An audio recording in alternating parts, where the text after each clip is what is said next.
In the summer of 1992, a little girl called Rebecca is woken up by a noise coming from the swimming pool at her house. She goes to look out of the window and sees that the sound is coming from a toy boat floating on the water. She then runs to her brother Tommy's room and tells him she's found the little boat he lost in the pool. However, the young boy is ill and won't listen to his sister, which leads the girl to fetch the toy herself. Arriving at the pool, Rebecca uses a sieve to catch the little boat, which has sunk into the water. She is about to reach it, but she feels a mysterious force pulling her to the bottom of the pool. Despite this, she soon pulls herself together and sees that her mother is calling her to get out of the pool. The girl manages to swim to the surface, but her mother is no longer around. Confused, she tries to reach the edge of the pool, but when she sees her brother's toy boat, Rebecca decides to go back and get it. Unfortunately, she is once again pulled by a strange entity and disappears into the pool without a trace. Nowadays, the Waller family, made up of Ray and Eve and their children, Izzy and Elliot, are looking for a new home. In the past, Ray was a professional baseball player, but a serious injury kept him off the field and now he's looking for a quiet place to live with his wife and children. The couple then talk to the realtor, who shows them a beautiful home in an upscale neighborhood, but the rent isn't very affordable. The family continues their search until they find a huge house for sale. The realtor says that the property has been abandoned for some time, however, it is in good condition and has a huge swimming pool in the back. The family decides to take a look around, but Ray is more interested in the pool, which is covered by a tarpaulin. While watching more closely, he notices an old baseball and decides to pick it up, but ends up slipping and falling on the tarpaulin. Because of his bone problem, Ray can't swim properly and the tarpaulin seems to trap him underwater. Fortunately, after much effort, he manages to climb over the edge of the pool and his family rushes to help him. Eventually, they give up on the idea of buying the house and, the next day, Eve takes her husband to yet another doctor's appointment. Unfortunately, the diagnosis is disheartening, as Ray's condition has progressed from an injury to multiple sclerosis. In other words, the former player will have to stay away from baseball indefinitely, and will only be allowed to practice lighter sports, such as swimming. Because of this, after the consultation, Ray suggests buying the house with the pool, as it could be of great help in their recovery process. Eve agrees and, a few days later, the family begins to move into their new home. After tidying up the house, the four of them get together to renovate and clean the pool. Ray is tasked with removing all the dirt from the drain, but when he sticks his arm down to get it out, he ends up with a deep cut on his hand. Fortunately, Ray manages to get his arm out of the drain, but soon after, dark water starts leaking out, leaving everyone scared. Hours later, the couple call a group of pool maintenance technicians and the team leader tells them they're in luck. According to the technician, the pool is natural and self-sustaining, collecting water from an underground source, which is something unusual these days. Finally, he and his team clean the entire pool and, once it's ready and full of water, the family gets together to swim and enjoy a moment of relaxation. Ray soon begins to feel the benefits of the pool and feels that his body becomes lighter and more flexible in the water. Still, he can't forget his old baseball career and, when evening comes, Ray goes to check out some of his trophies and photos in the garage. While he does this, Eve looks at the household expenses, but soon decides to go back to the pool and relax for the rest of the evening. While bathing, she sees Elliot's cat watching her from afar, but he seems to be frightened by something. Even so, she continues swimming calmly, until she thinks she sees Ray, standing by the pool with his walking stick. Eve is startled, but when she looks again, no one is around. The night gets even stranger when the lights start to go out mysteriously and Eve thinks it best to go back into the house. When she gets to the bedroom, she asks if her husband was in the pool, but he says he fell asleep in bed some time ago. Eve then decides to drop the subject and goes to sleep, but her cat is still scared around the pool. The animal lies down on the trampoline and sees a toy boat floating in the water, very similar to the one Rebecca had seen years ago. It is then revealed that this is the same house where the girl lived a few years ago, until she mysteriously disappeared. Unfortunately, the next morning, it seems that the cat also suffered the same fate, as the family find only its collar floating in the water. Press F for the kitten. Ray picks it up and goes to investigate inside the house, but he notices that, after touching the water in the pool, the wound on his hand has completely disappeared. Even though he's surprised, Ray notices Elliot's sadness at having lost his pet and decides to install a tarpaulin over the pool, just to be safe. Yet, in the middle of the night, he decides to swim in the pool again, apparently feeling much better than before. This improvement soon proves to be true, because when he returns for another routine examination, the doctor informs him that Ray is recovering in an unusual way. This news makes Ray and his wife very happy, because maybe one day he will resume his career in sport. Later, The family gathers at home and Elliot invites his father to swim with him. Ray accepts and proposes that the two of them play at finding coins in the pool, but first he needs to finish some weightlifting.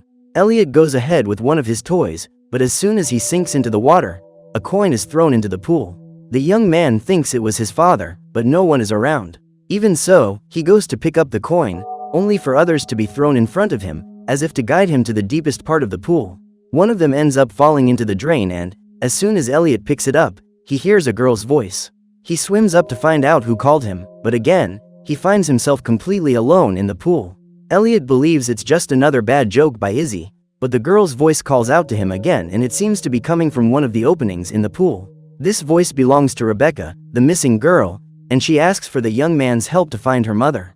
In return, she will give him back his toy, which has ended up inside the opening of the pool. Elliot reaches out and tries to take the doll, but as soon as he pulls it out, a destroyed hand grabs it. The young man is terrified, but manages to free himself and runs to tell his mother what happened. However, when she checks the pool, she finds nothing but her son's toy floating in the water.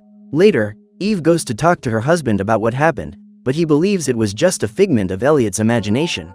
In addition, Ray says that his son needs to make new friends and decides to organize a pool party and invite his schoolmates.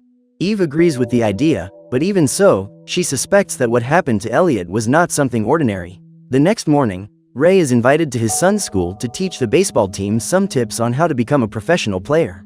Along with Ray, Eve and Izzy decide to watch Elliot play. Training begins and, when it's Elliot's turn, he manages to hit the ball on his first attempt, making Eve and Ray very proud. Afterwards, one of the coaches invites Ray to show off his batting skills and, despite his health condition, he accepts. In the first two throws, Ray can't hit the ball and falls to the ground because his bones are so weak. Even so, he doesn't give up and, on the third throw, Ray feels as if he's regaining his strength, just as he did when he was in the pool. Then, just as he did in his glory days in the stadiums, Ray hits the ball with his bat and hits a home run, which leaves everyone impressed. The whole team rushes to congratulate the former player, but Elliot, Eve and Izzy look on in confusion at what has just happened. At the end of the day, Eve and Ray decide to go for a romantic dinner and leave Izzy to look after her brother. As soon as they leave, the girl invites a friend from the swimming group to her house and the two of them have fun in the pool, playing Marco Polo. When it's Izzy's turn, her friend decides to play a joke and gets out of the pool, while she tries to find him with her eyes closed. Just then, the pool lights start to go out and behind Izzy, a monstrous entity is watching her from behind. She believes it to be her friend and decides to swim to the bottom of the pool to make sure. However, instead of him, she meets the creature, which grabs her foot and starts pulling her down to the bottom. Luckily, Izzy manages to break free from the entity and swims back to the surface, where she meets her friend. She runs scared to the edge of the pool, saying that someone has grabbed her foot, but he says he didn't see anyone but her in the water. The conversation continues, but the girl's parents return from dinner and her friend is forced to leave before they find him. Despite what he said before leaving, Izzy is sure she saw something monstrous in the pool. The next morning, Elliot goes to his sister's room and says he noticed that she was scared after getting out of the pool. He knows that the girl also saw something sinister, but Izzy prefers to keep it a secret so as not to worry her parents.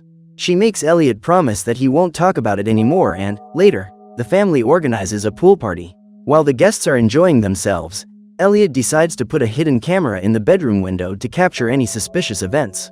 At this point, Ray looks for his son to swim in the pool, but ends up bumping into Ty, one of the team's players. He asks for the former player's autograph on the ball he hit in practice and, when he looks at it closely, Ray is surprised to see that the force of his shot has caused part of the leather of the ball to tear. However, he soon puts this aside and sees two boys in a contest of strength in the pool, while being carried on their shoulders by their parents. Ray then invites Ty to join in and carries him on his shoulders to start the contest. At the same time, Eve finishes preparing the food and talks to the realtor about the house. She says that Elliot got scared the other day when he was in the pool and that she herself noticed some strange things, like the lights suddenly going out. The realtor tries to deflect the subject, but Eve notices that she is hiding something and insists on the truth. The woman then admits that, in the past, a family lived in the same house and that a little girl called Rebecca disappeared into the pool. Since then, the house has been abandoned and no one has wanted to buy it because they think it's haunted. Despite this, the realtor says that it's all just superstition and that she didn't want to spoil the family's experience in their new home. However, they soon discover that this is no legend, because during the contest of strength in the pool, the entity manifests itself again.